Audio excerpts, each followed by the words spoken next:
The King's Gambit is an extremely annoying opening to face. White oftentimes tries to overwhelm you and take the full center, developing their pieces quickly. And if you're not careful and you try to hang on to your pawn with moves like pawn to g5, you can often end up in hot water if you're not well prepared. This is why I've got a system for you guys that will work effectively against the King's Gambit without having to learn much theory, taking the King's Gambit player out of their prep and into yours.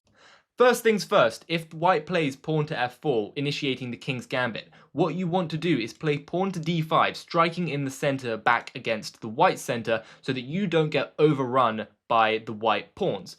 After you put your pawn on d5, these are the most likely lines that happen. White is very likely to capture the pawn.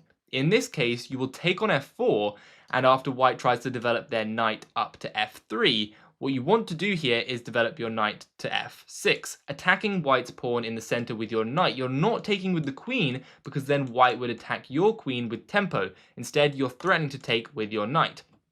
If white tries to hang on to the pawn with a move like pawn to c4, you play c6, trying to sacrifice yet another pawn and open up your own knight to jump into the game. If white accepts, things are already starting to get very dangerous here. Your knight can capture, and white plays pawn to d4. Everything supposedly looks fine for white, but if you look at the evaluation bar, white is in big trouble and black already has the advantage. Black continues to pounce, developing as quickly as possible. White has the full center, but black has extra development. White can continue trying to develop. Bishop to e2 looks logical, unpinning the pieces. But after this capture here and this sneaky little move, queen to e7, which is a motif that you guys should remember in a lot of lines in this opening. If the king does not go to f1, the game is lost. If queen goes to e2, there is knight takes on d4. And the very logical looking move, bishop to e2, actually has a stunning response. I'm going to let you guys try and find it just for a second, but the move is pawn to f3. This beautiful little pawn move here, absolutely stunning. You cannot take with the bishop, you have to take with the pawn, and after you take back with the pawn, black can castle the king, attacking this pawn in the center, and the most logical move in the position, the most obvious move. What would everyone do in this situation? They would play pawn to d5. This move is a huge blunder, but only for one tactical move. Can you guys find it? It's knight takes on d5. Absolutely crazy stuff. And after the pawn recaptures, there's queen to h4, king goes to f1, bishop to c5, threatening a checkmate, and the king has to go to g2 to try and run out of the position, but then finishing blow, rook goes to d6, and rook g6 is borderline unstoppable. Just going to give you guys one line. Queen can go here, and after this check, the king goes to f1. There is a disgusting, smothering checkmate with all of black's pieces sacrificing material one after another. Alternatively, white can go for knight to f3, in which case we will take on e4, forcing the knight to the center and play this sneaky move, knight to d7. The reason being we want to meet bishop to b5 with pawn to c6, and after the bishop were to move back, we can just take, and queen going to d4, hits the bishop, hits the pawn. We are winning a pawn, winning the game, up development, more space, and a better position. For that reason, white is much more likely to play a move like bishop to c4, seems very logical, goes after the f7 pawn, looks quite aggressive. But once again, we have knight takes, pawn takes, and queen to d4, same motif, hitting the bishop and the pawn, and the game is lost.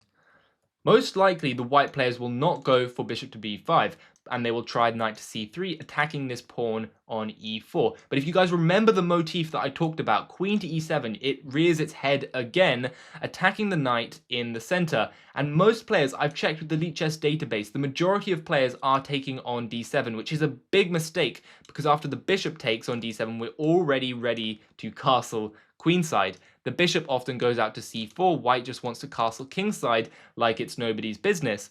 But after long castles, if white were to castle nonchalantly, they would actually run into big trouble, move queen to c5, forking the bishop and the king.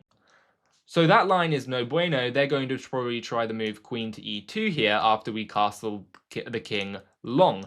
But in this situation, you may notice what would be a beautiful square for our knight. That's right, the d4 square looks fantastic. But how do we get the knight there? Well, it's actually quite an interesting remaneuver. Knight to h6 to f5 and to d4 looks like a long path, but actually it's not that far.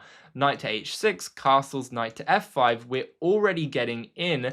If white tries to capture this pawn in the center here, we have knight going to d4, hitting this pawn. The queen is overworked. The queen is under attack, defending the knight, also defending the pawn. If it goes back, then we just capture the pony.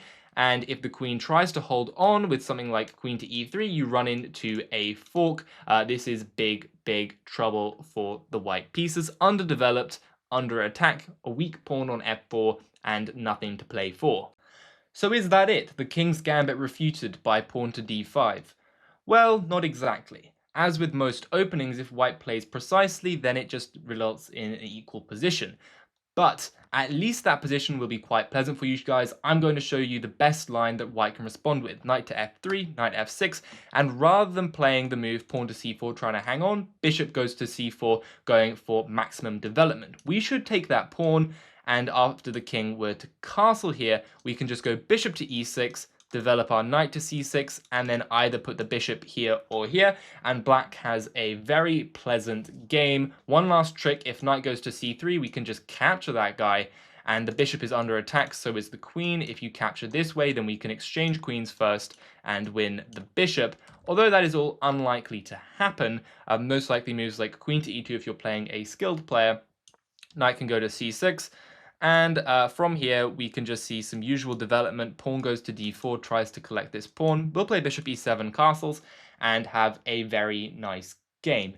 The most important thing is that the terror of the king's gambit is avoided. We have neutralized them, set up as many pitfalls as possible for white to fall into, and hopefully you guys will win some games like this. If you do, please let me know in the comments. And other than that, if you enjoyed the video, please consider liking and subscribing. And as always, I'll see you guys in another video. Bye!